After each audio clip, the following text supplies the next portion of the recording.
Operation Sindoor ഇന്ത്യക്ക് അഭിമാനമായ operation. 26 പേരുടെ ജീവന നമ്മൾ മറുപടി കൊടുത്തത് ഓപ്പറേഷൻ സിന്ദൂറിലൂടെയാണ്. ഭീകര താവളങ്ങൾ, ഭീകര കേന്ദ്രങ്ങൾ, ഭീകരരെ അടക്കം നമ്മൾ തീർത്ത് കെട്ടി എന്നുള്ളതാണ് യാഥാർത്ഥ്യം. അതിൻ്റെ പേരിൽ ഭീകരരെ തൊട്ടതിൻ്റെ പേരിൽ, ഭീകര താവളങ്ങൾ അടിച്ച് തകർത്തതിൻ്റെ പേരിൽ, ഭീകര താവളങ്ങൾ മുച്ചൂട് മുടിച്ചതിൻ്റെ പേരിൽ ഇവിടെ കേരളത്തിൽ കിടന്ന് പലരും തിളയ്ക്കുന്നുണ്ട്. പലർക്കും ഇന്ത്യൻ മിസൈൽ പാകിസ്ഥാൻ മണ്ണിൽ വീണതിനെ ഓർത്ത് പലരും ദുഃഖിക്കുന്നുണ്ട്, പലരും വേദനിക്കുന്നുണ്ട്. യുദ്ധമൊന്നിനും പരിഹാരമല്ല എന്ന് പറയുന്നവരുണ്ട്. ശരിയാണ്, ഞങ്ങളും അത് 100% സമ്മതിക്കുന്നു. യുദ്ധമൊന്നിനും പരിഹാരമല്ല. ഇന്ത്യ ഒരിക്കലും യുദ്ധം ആഗ്രഹിക്കുന്ന ഒരു രാജ്യവുമല്ല. പ്രത്യേകിച്ച് 2014 മോദി സർക്കാർ അധികാരത്തിൽ വന്നതിന് ശേഷം ഒരിക്കലും ഇന്ത്യ യുദ്ധത്തിന് ആഗ്രഹിച്ചിട്ടില്ല. കാരണം ഇന്ത്യ വളർച്ചയിലാണ് ശ്രദ്ധിക്കുന്നത്. ഇന്ത്യ എങ്ങനെയാണ് മറ്റു രാജ്യങ്ങളെക്കാൾ കൂടുതൽ വളരേണ്ടത് എന്നതിനെക്കുറിച്ചാണ് ഇന്ത്യ ആലോചിക്കുന്നത്, ശ്രദ്ധിക്കുന്നത്. അതിനിടയ്ക്ക് ഇന്ത്യ കയറി ചൊറിയാൻ വന്നാൽ നമ്മൾ വെറുതെ ഇരിക്കില്ല. നമ്മുടെ നിരപരാധികളെ തൊട്ടാൽ, അവരുടെ രക്തം നമ്മുടെ മണ്ണിൽ വീണാൽ നമ്മളുടെ ഭാരതത്തിലെ സൈനികർ വെറുതെ ഇരിക്കില്ല. അവർ കയറി അടിക്കും. ആ അടി ചിലപ്പോൾ പാകിസ്ഥാൻ സ്നേഹികൾക്ക് താങ്ങാനാകുന്നതിലും അപ്പുറമായിരിക്കും എന്നുള്ളതാണ് ഏറ്റവും പ്രധാനപ്പെട്ട നമ്മളെ ഞെട്ടിപ്പിക്കുന്ന ഒരു കാര്യമെന്ന് പറയുന്നത്. ഈ ലഷ്കർ-ഇ തൊയ്ബയുടെ ക്യാമ്പുകളിൽ മലയാളികളും പരിശീലനം നേടിയിരുന്നു എന്നുള്ളതാണ്. അതായത് ഇന്ത്യയെ തകർക്കാൻ ഇന്ത്യയിൽ നിന്ന് ചിലർ ലഷ്കർ-ഇ തൊയ്ബ ഭീകര താവളങ്ങളിൽ പരിശീലനം നേടിയിരുന്നു എന്നുള്ളതാണ്. നമ്മളെയൊക്കെ എന്തുമാത്രം അത് ആശങ്കപ്പെടുത്തുന്നുണ്ട് എന്ന് നമ്മൾ ആലോചിച്ച് നോക്കും. നമ്മുടെ ചുറ്റുമുള്ളവർക്കിടയിൽ തന്നെ പാകിസ്ഥാൻ സ്നേഹികളും പാകിസ്ഥാനിലെ തീവ്രവാദ ക്യാമ്പുകളിൽ നിന്ന് പരിശീലനം നേടിയവരുമുണ്ട് എന്ന് പറയുമ്പോൾ അത് നമ്മളെ സംബന്ധിച്ചിടത്തോളം വലിയ ഭയപ്പെടുത്തുന്ന ഒരു കാര്യം തന്നെയാണ്. ഓപ്പറേഷൻ സിന്ദൂറിലൂടെ ഇന്ത്യൻ സൈന്യം നാമാവശേഷമാക്കിയ കൂട്ടത്തിൽ മലയാളികളടക്കം പരിശീലനം നേടിയ തീവ്രവാദ പരിശീലന കേന്ദ്രങ്ങളുമുണ്ട് എന്നതാണ് ഞെട്ടിപ്പിക്കുന്ന വിവരം. കേരളത്തിൽ നിന്ന് റിക്രൂട്ട് ചെയ്ത ശേഷം ലഷ്കർ-ഇ തൊയ്ബ ക്യാമ്പുകളിലാണ് ഇവർ പരിശീലനം നേടിയത്. കണ്ണൂരിൽ നിന്നുള്ള ഫയാസ്, മലപ്പുറത്ത് നിന്നുള്ള അബ്ദുൾ റഹീം, അബ്ദുൾ ജബ്ബാർ, എറണാകുളത്ത് നിന്നുള്ള യാസിൻ എന്നീ 5 യുവാക്കളെയാണ് ലഷ്കർ-ഇ തൊയ്ബ പ്രവർത്തകർ തടിയൻ വിട നസീർ ക്യാമ്പുകളിലേക്ക് അയച്ചത്. വടക്കൻ കേരളത്തിലെ പലയിടങ്ങളിലായി നടത്തിയ പഠന ക്ലാസുകൾക്ക് ശേഷമാണ് ഇവരെ വശീകരിച്ച് പാക് അധിനിവേശ കശ്മീരിൽ എത്തിച്ചത്. പരിശീലനത്തിന് ശേഷം 2 പേർ കേരളത്തിലേക്ക് മടങ്ങുകയും ബാക്കി 3 പേർ പാകിസ്ഥാനിലും അഫ്ഗാനിസ്ഥാനിലും ജിഹാദിൽ ചേരണമെന്നതായിരുന്നു പദ്ധതി. എന്നാൽ ഇവർ കേരളത്തിലേക്ക് അയച്ച് സന്ദേശങ്ങൾ പിടിച്ചെടുത്ത സുരക്ഷാ സേന ഇവരെ 2008 വളഞ്ഞു പിടികൂടി. കുപ്പവാരിയിൽ തുടർന്നുണ്ടായ ഏറ്റുമുട്ടലിൽ ജബ്ബാർ ഒഴികെയുള്ള 4 പേർ സൈന്യത്തിന്റെ വെടിവയ്പിൽ മരിച്ചു. ഹൈദരാബാദിൽ വെച്ച് ജബ്ബാറിനെ പോലീസ് പിന്നീട് പിടികൂടി. യാസിനും ഫായിസും ലഷ്കർ-ഇ ക്യാമ്പുകളിൽ നേരിട്ട പ്രശ്നങ്ങളാണ് ഇവരുടെ സന്ദേശം ചോരുന്നതിലേക്ക് ഇടയാക്കിയത്. ഇരുവരും നാട്ടിലേക്ക് മടങ്ങാൻ ആഗ്രഹിച്ചു. പ്രശ്നങ്ങൾ പരിഹരിക്കാൻ തടിയന്റെ വിട നസീർ ഇടപെടണമെന്ന റഹീമും ആവശ്യപ്പെട്ടു. നസീർ ഫോണിൽ ഇരുവരോടും സംസാരിക്കുകയും ജിഹാദിൽ നിന്ന് മടങ്ങുന്നത് മതത്തിൽ അനുവദനീയമല്ല എന്ന് അവരെ വിശ്വസിപ്പിച്ചു. മാത്രമല്ല ക്യാമ്പിലെ ലഷ്കർ കമാൻഡറും ഭീഷണിപ്പെടുത്തി. കേരളത്തിലെ ചില ഘടകങ്ങളുമായി ലഷ്കർ-ഇ ബന്ധം സ്ഥാപിച്ചെന്ന് അന്വേഷണത്തിൽ കണ്ടെത്തിയിരുന്നു. കണ്ണൂരിൽ നിന്നുള്ള KP സാബിർ എന്ന അയൂബാണ് കേരളത്തിൽ ലഷ്കർ പദ്ധതി നടപ്പാക്കിയതിൽ പ്രധാനിയെന്നും വ്യക്തമായി. എല്ലാ പ്രധാന ചർച്ചകളിലും ഇയാൾ ഉൾപ്പെട്ടിരുന്നു. 5 പേർ പാക് അധീന കശ്മീരിലേക്ക് പോകുന്നതിന് മുൻപ് സാബിറാണ് ഡൽഹിക്ക് പോയി ക്രമീകരണങ്ങൾ ചെയ്തത്.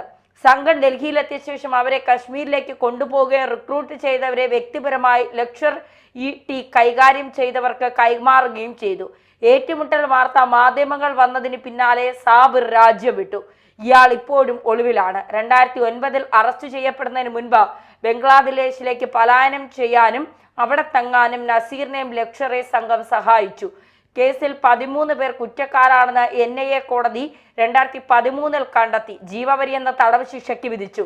2022 കേരള ഹൈക്കോടതി 10 പേരുടെ വിധി ശരിവെക്കുകയും 3 പേരെ വെറുതെ വിടുകയും ചെയ്തു. പാകിസ്ഥാൻ പൗരനായ റിഹാൻ എന്ന വാലി കേസിൽ പ്രതിയായിരുന്നെങ്കിലും അറസ്റ്റ് ചെയ്തിരുന്നില്ല എന്നുള്ളതാണ് ഇപ്പോൾ പുറത്തു വരുന്നത്. അതായത് കേരളത്തിൽ നിന്ന് മതത്തിന്റെ പേര് പറഞ്ഞുകൊണ്ട് യുവാക്കളെ വശീകരിക്കുന്നു.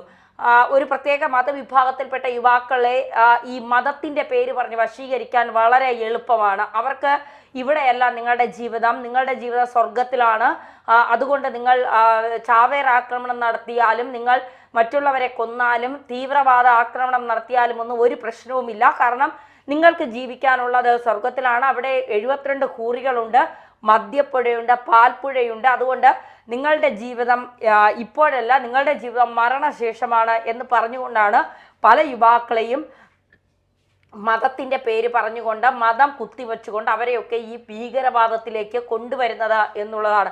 ഇവരൊക്കെ അറിയാതെ ഇതിലേക്ക് വീഴും, ചിലർ അറിഞ്ഞുകൊണ്ട് വീഴും, പിന്നീട് തിരിച്ചു കയറാൻ പറ്റാത്ത രീതിയിലേക്ക് സ്വയം ചാവേറുകളായി മരണപ്പെടുന്ന രീതികളാണ് കാണുന്നത്. അപ്പോൾ മതം പറഞ്ഞുകൊണ്ടാണ് ഈ മതം പറഞ്ഞുകൊണ്ട് പഹൽഗാമിൽ 26 പേരെ കൊന്നതുപോലെ മതം പറഞ്ഞുകൊണ്ടാണ് തീവ്രവാദികളെ റിക്രൂട്ട് ചെയ്യുന്നതും എന്നുള്ളതാണ്. പിന്നീട് ഇവർക്ക് നൽകുന്ന പരിശീലനങ്ങൾ ഈ ദൈവത്തിൻ്റെ പേര് പറഞ്ഞുകൊണ്ട് മതഗ്രന്ഥത്തിലെ പല കാര്യങ്ങളും ഉദ്ധരിച്ചു കൊണ്ടൊക്കെയാണ് ഇവരോട് സംസാരിക്കുന്നത്. ഇപ്പോൾ പാകിസ്ഥാനിലെ പട്ടാള മേധാവി അസീം മുനീർ, അയാളൊരു പട്ടാള മേധാവി എന്നതിനപ്പുറം ഒരു തീവ്ര മത പണ്ഡിതനാണ്. അതായത് മതത്തെ മതമായി കാണാതെ അതിലെ ചില കാര്യങ്ങൾ എടുത്തുകൊണ്ട് ഈ യുവാക്കളുടെ മനസ്സിൽ വിഷം കുത്തിവെച്ച്, മതവിഷം കുത്തിവെച്ച് അവരെ ചാവേറുകളാക്കി തീവ്രവാദികളാക്കുകയും അവരെ രാജ്യദ്രോഹികളാക്കുകയും ചെയ്യുന്ന ചില നിലപാടുകൾ സ്വീകരിക്കുന്ന ആളാണ് ഈ അസീം മുനീർ എന്ന് പറയുന്ന പാക് പട്ടാള മേധാവി.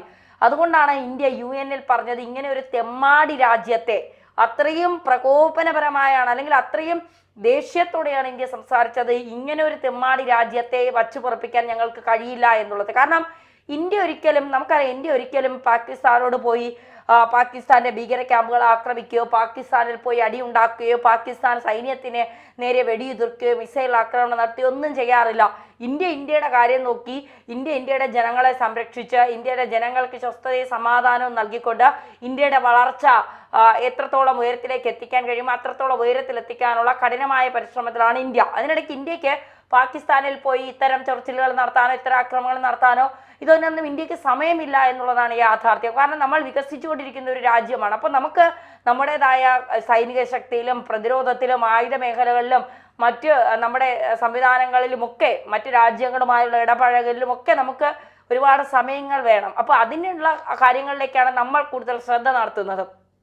അപ്പോൾ പാകിസ്ഥാന്റെ കൂടുതൽ ശ്രദ്ധ എങ്ങനെ ഇന്ത്യ ആക്രമിക്കാം, എങ്ങനെ ഇന്ത്യയിൽ ഭീകരവാദം നടത്താം, എങ്ങനെ ഇന്ത്യയിലെ ആളുകളെ ഭീകരവാദത്തിലേക്ക് റിക്രൂട്ട് ചെയ്യാം, എങ്ങനെ കാശ്മീർ പിടിച്ചെടുക്കാം, ഇതൊക്കെയാണ് പാകിസ്ഥാൻ എപ്പോഴും ഇരുന്ന് ചിന്തിക്കുന്നത്. പക്ഷെ നിർഭാഗ്യവശാൽ പാകിസ്ഥാനിലുള്ളവർ മുഴുവൻ പാകിസ്ഥാൻ സ്നേഹികളാണ്. പാകിസ്ഥാൻ ഇനി എത്ര തെമ്മാടി രാജ്യമാണെങ്കിലും എത്ര പന്നിക്കൂട്ടങ്ങളുടെ രാജ്യമാണെങ്കിലും പാകിസ്ഥാൻ എന്ന് പറയുന്ന രാജ്യത്തോട് പാകിസ്ഥാനിലെ ജനങ്ങൾക്ക് വലിയ കൂറുണ്ട് എന്നുള്ളതാണ് യാഥാർത്ഥ്യം. പക്ഷെ ഇന്ത്യയെ സംബന്ധിച്ചിടത്തോളം ഇന്ത്യയിലെ കുറെ ആളുകൾ, എല്ലാം എന്ന് പറയുന്നില്ല, കുറെ ആളുകൾ പാകിസ്ഥാൻ സ്നേഹികളാണ്. ഇന്ത്യൻ മിസൈലുകൾ പാകിസ്ഥാനിൽ വീണാൽ അവർക്ക് ഉള്ളു നൊന്തും പിടയും വേദന എടുക്കും. അവർ പിന്നെ അലമുറയിട്ട് കരയും, പിന്നെ അവർ ഫേസ്ബുക്കിൽ പോസ്റ്റ് ഇടും, പിന്നെ മനുഷ്യാവകാശ ലംഘനമാണെന്ന് പറയും. പാകിസ്ഥാനിലേക്ക് ഇന്ത്യ മിസൈൽ അയച്ചത് മനുഷ്യാവകാശങ്ങളുടെ ലംഘനമാണെന്ന് പറയും. പാകിസ്ഥാനിലെ സ്ത്രീകളെയും കുട്ടികളെയും ഓർക്കണമെന്ന് പറയും, അവർക്ക് വേണ്ടി കണ്ണീരൊഴുക്കണമെന്ന് പറയും. ഇന്ത്യയിൽ എത്ര എണ്ണം മരിച്ചാലും, എത്ര പേർക്ക് കുടുംബമില്ലാതായാലും, എത്ര പേർക്ക് ഭാര്യയും ഭർത്താവും മക്കളും ഒക്കെ നഷ്ടപ്പെട്ടാലും അതൊന്നും ഇവർക്കൊരു വിഷമമോ വേദനയോ അല്ല. ഇവർക്ക് വിഷമം പാകിസ്ഥാനാണ് ഇവരുടെ പ്രശ്നം എന്ന് പറയുന്നത്. അപ്പോൾ ഇന്ത്യയിലെ പാകിസ്ഥാൻ സ്നേഹികളോട് ഒരു വാക്ക് പറഞ്ഞുകൊണ്ട് തന്നെ നിർത്താം. നമ്മുടെ വാർത്തയിൽ നിന്ന് വ്യതിചലിച്ചിട്ടില്ല, അതിനെ ഉൾക്കൊണ്ടുകൊണ്ട് തന്നെ പറയുകയാണ്, ദയവ് ചെയ്ത് നിങ്ങൾ ഇന്ത്യയിൽ നിൽക്കരുത്. കാരണം നിങ്ങൾക്ക് സ്നേഹം കൂടുതൽ പാകിസ്ഥാനികളോടാണ് എങ്കിൽ തീർച്ചയായിട്ടും നിങ്ങൾ ആ രാജ്യത്ത് ചേക്കേറി അവിടുത്തെ പൗരത്വം സ്വീകരിച്ച് അവിടെ ജീവിക്കുന്നതാണ് ഇന്ത്യക്കാർക്ക് നല്ലത്.